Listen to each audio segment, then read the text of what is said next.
For almost 50 years now, our family have been visiting Rossbeigh Beach, and if the weather's anyway reasonable, it's a grand place to be, and we enjoyed it most years.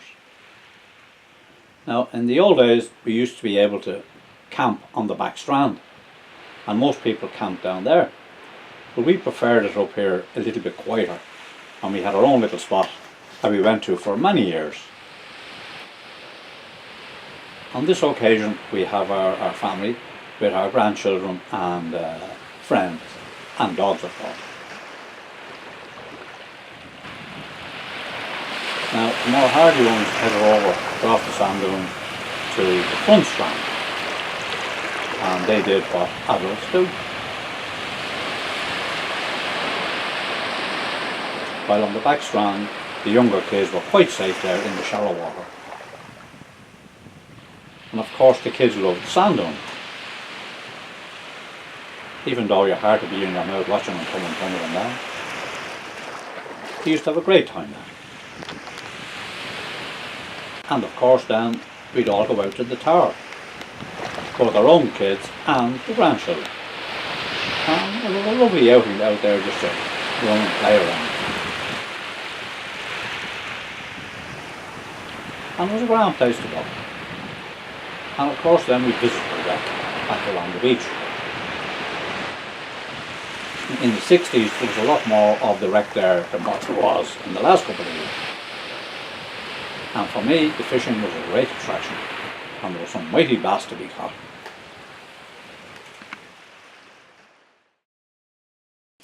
And so year after year we'd come back, and some years now were fairly stormy. There could be a very strong wind blowing, but we always made a visit to the wreck and then head out to the very end. Now you can see here that the breeze was blowing, and in those days the tower was still there, and there were plenty of sails over on the sandbar.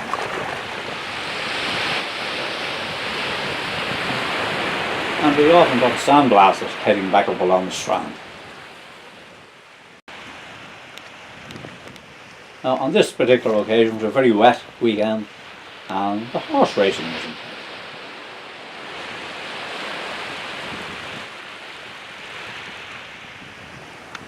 And then on occasions these paragliders would come down off Sukanilla.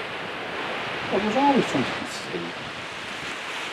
Sometimes it was just nice to sit there and watch sunset. But for the likes of me, I used to try fishing around about dusk.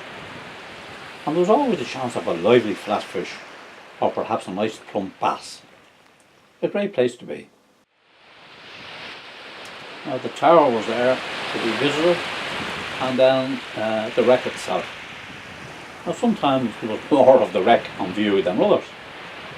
On this occasion you could make out the clenched nails in there, the wooden bells, and there's a fair few of the ribs sticking well about the sand. Great place to get your photograph there.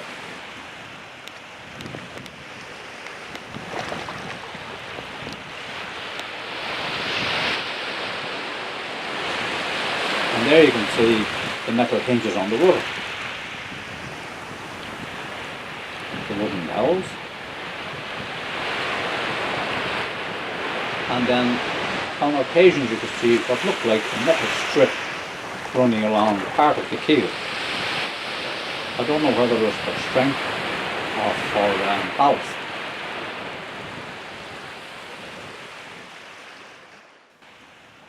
And on this occasion you could make out a rectangular recess in the keel. I assume it was for to locate one of the masts. But the wreck seemed to be always there, and we always paid it a visit.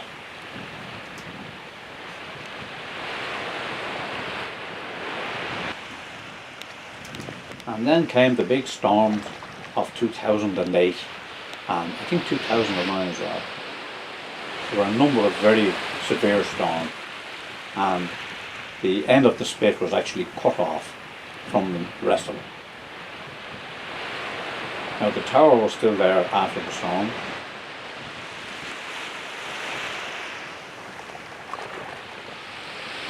but a channel had been cut right through the spit.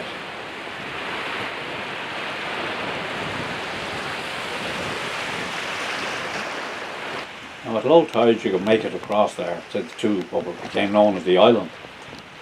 But when the tide would be running, forget about it.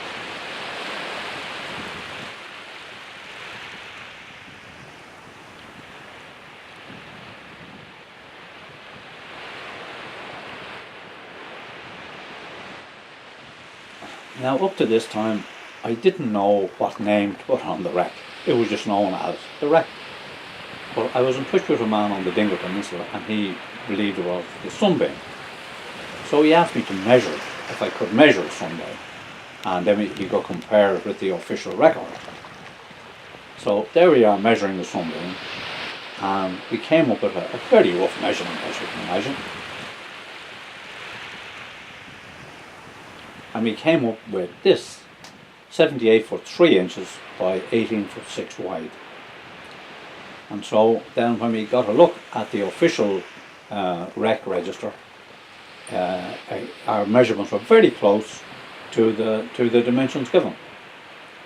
So she was a schooner made of wood, and she was wrecked in 1904. So as far as I was concerned, she definitely was the sunbeam. And using my iPhone, I also registered its location on the strand, because it seemed to move a bit with these big storms. And later on, we found this photograph in Glen Bay in the local hotel, and this information.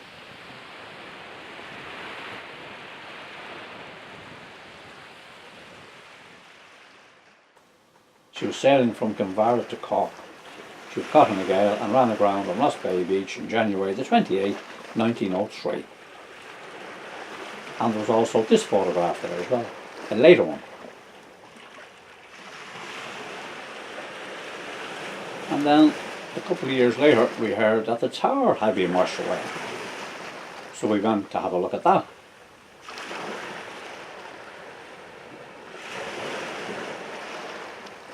And there was really a lot of damage after being done. And you can see here practically the whole length of the beach the sand dunes had been put back. And out at the end where the tower used to stand, just a few rocks. And later I was told that the tower was being undercut by the sea, so it was dismantled and taken away in order to be built somewhere else at a later date. And after viewing the damage out there, we decided to go back and see where the sunbeam was and see how it fared out from the storm. And she was well up on the beach, right up close to the sand dune, and she had moved quite a distance down the beach.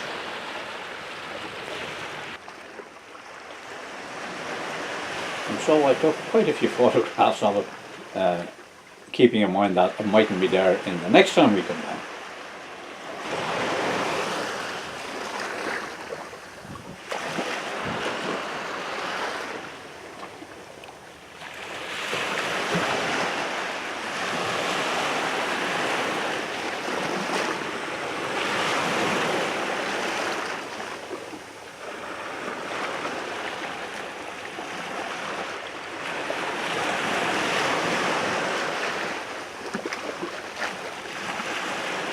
And then in 2018 I found right beside the Glen Bay Hotel this replica tower had been built, and a lovely job was done on it too.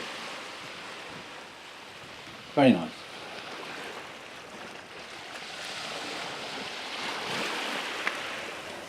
And then when we went down to the beach we could find no trace of the sunbeam. So we headed out to the very end where the tower used to be, and there seemed to be a lot more sand there.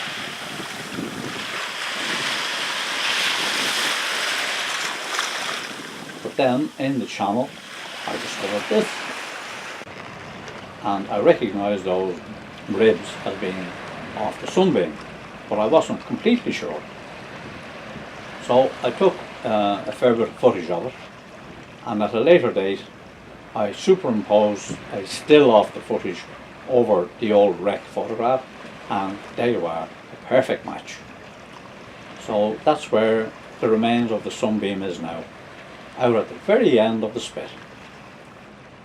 And hopefully with the next storm she'll be pushed around into the quiet waters of the bay and eventually come to rest after a long voyage of over 150 years. And that's the end of my story about our experiences down on Rossbehy Beach.